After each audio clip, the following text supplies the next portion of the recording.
Hi everyone, welcome back to my channel. So today we're going to take a break from the Raspberry Pi rack and we're going to talk a little bit about the Prusa V2 enclosure.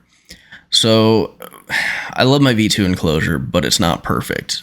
In particular, the ventilation in that thing is non-existent, and that's fine if you're printing PETG or ABS or something like that. That's what you want. But when you're printing PLA, you end up with heat creep. So what I noticed was that my enclosure would stabilize at roughly around 35 Celsius, and that's just a little too warm for PLA to print with the doors closed. So by opening the doors, obviously that drops the temperature in the enclosure, which makes the print usable. However, the drafts and any air that blows into the enclosure when the doors are open also makes corners lift or things not fit properly, right?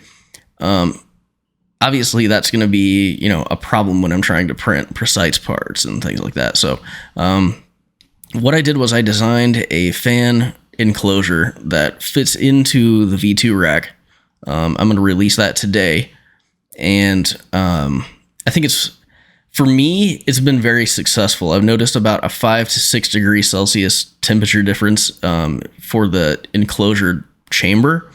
I think I've had one print fail because of heat creep in the last, month and a half that I've been using this. So I'm very impressed with the results. Hopefully that's, successful for you as well. Anyway, let's pop over into Fusion. I'll show you what I built. Okay, so this consists of 3 parts. I'm going to show you each of them individually, and then I'll show you how they print, and then I'll walk you through how I made my wiring harness. So let's just start with the top. So this is the very top. Your screws are actually going to thread into these. You'll use 2 number 10 by 3/4 inch screws. Now I know, some of you are in Australia and Europe and things like that, and you may or may not know what that is. But there are some conversion charts on the internet that you can use to convert that. It's just what I had on hand, so that's what I used. Anyway, your 2 fans fit into this, and what I used was 40 millimeter Noctua pulse width modulating fans. They work pretty well. They hook up to your Raspberry Pi, and if you put them on the right pins on a Raspberry Pi 4, you can actually use hardware PWM, which is really nice, and it ties right into the enclosure plugin of Octoprint. Anyway, so on top of that, you have a couple other things. So let's go ahead and turn. Actually, let's look at that one first. So we'll take that one off. So this is the piece that actually fits on top of the enclosure. Now, your fans fit on this section. So these holes go into like essentially the fan holes that you would use for screws, what have you. And then this fits on top of the rack. Now, there's another part here, this under bracket. Let's actually just go ahead and move that real quick. So this under bracket, it essentially sandwiches the enclosure. So your lack table fits here. So this goes on the underside of the lack table, and this goes on the top. And you run your screws up in there, right? So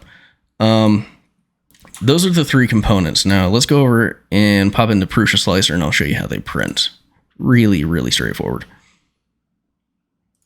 Okay, so they print like this, and obviously that one's upside down, so we need to print that, or we need to change orientations on that. So that goes that way. We're going to center it, and they print just like that. So as long as you print them that way, you don't need supports, you don't need anything else. Of course, if you print on a textured bed, you'll actually get some texture on those. Now, I printed these in PETG. I recommend you do the same. It's what your enclosure parts are supposed to be made out of. It's very heat resistant. It prints well.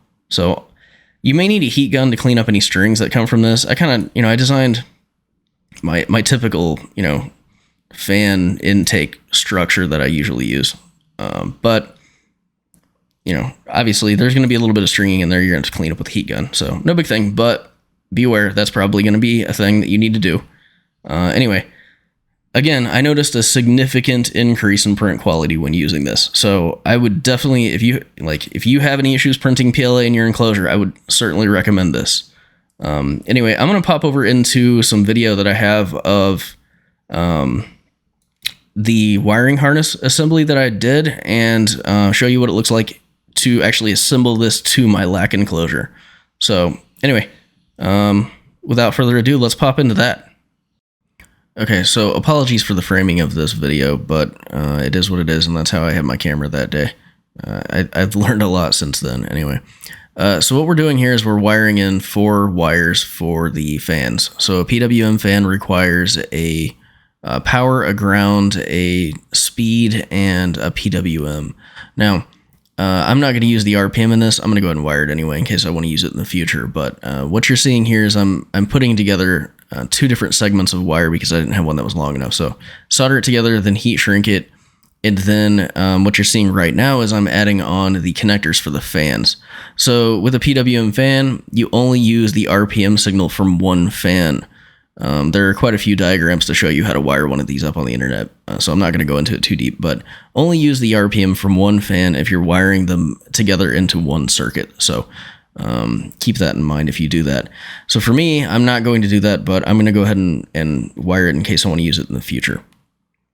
So finishing that up now, I'm going to heat shrink that, and then we should be able to assemble the rest of the enclosure. Alright, so the way this fan works, essentially your fans will fit into this like so. Airflow is going to go that way. This is actually going to be on top, so it's going to sit like that. Anyway, so fans are going to go in here like this. These are just the standard 40mm by 10mm Noctua pulse width modulation fans. Now this is, the depth in here is exactly 12mm. These are a little bit bigger than that, but they have these rubber pads, so I think it'll crimp them nice and make sure that there's no vibrations. Anyway, that's going to go on top of that. This will actually sit on top of the rack. So that's going to sit outside of the rack. This will sit inside the compartment, and this will essentially sandwich the top of the Lack enclosure, if you will. It was designed for these 10 by 3/4 screws. So screw there into this. Of course, they're countersunk. So if you're using the MMU unit, your PTFE tube won't catch on those. So I think it'll work pretty well.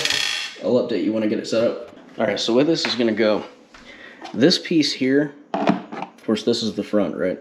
This piece will fit all the way up in the front, and it will actually screw down like that. This will be on the exact opposite side, and this is what's going to hold your fans into that other piece, and the other piece is what will accept the screws.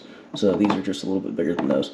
Anyway, so that's going to sandwich that. So I've got to drill a couple of holes and then cut out those openings either using a hole saw or something like that, but I'll get it figured out.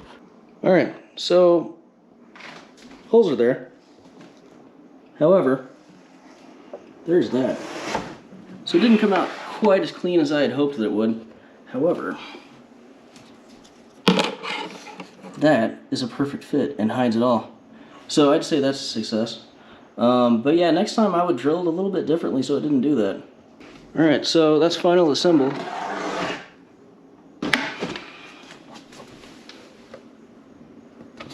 You can see it's pretty well hidden, and it's not going to get caught on the PTFE tube. I already looked earlier and I measured, and it's not. So that's going to be perfect fit. So time to reassemble. Alright, so there it is. It's wired up. Got our cable management done. As you can see from the back. Of course, that runs up underneath here. Goes to the pie. Let's throw a test at it real quick. See, it was 50%.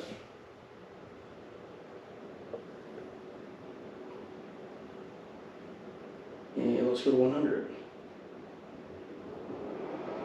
Alright, there we go. So now to prep some PLA and test and see what it does. Alright, now that you've seen that assembled, let's talk about the benefits that I've seen. So again, I've noticed the enclosure chamber temperatures drop 5 to 6 degrees Celsius, which is plenty to get me under where I would get heat creep.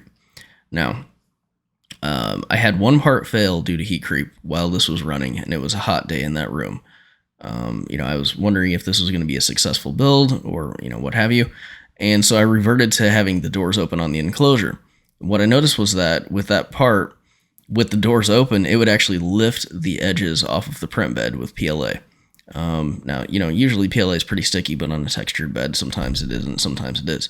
But, once that room had cooled off, I closed the enclosure doors, and it actually stuck to the print bed that way with the doors closed because it didn't have the draft coming in from, air conditioning or what have you. So that was actually really nice. I mean, it improved the print quality of the prints. So, I think that's definitely an improvement from what I've seen from having the doors open. So hopefully that improves your print quality as well and allows you to print with your doors closed, so dust and things like that don't get in there. Anyway, so if you want to see more content like this, or you want to see changes made to this, or other designs for me, go ahead and like and subscribe. That will give me an indication to what you want to see. Anyway, if you want me to make some changes to this or something like that, feel free to leave a comment. If you have any insight into improvements on this or something like that, by all means let me know, and I'll be happy to take a look at it. Anyway, so that's all I've got for you today. The parts here will probably be on Colts 3D and on Thingiverse, potentially the Prusa site. I haven't decided yet. Anyway, take care.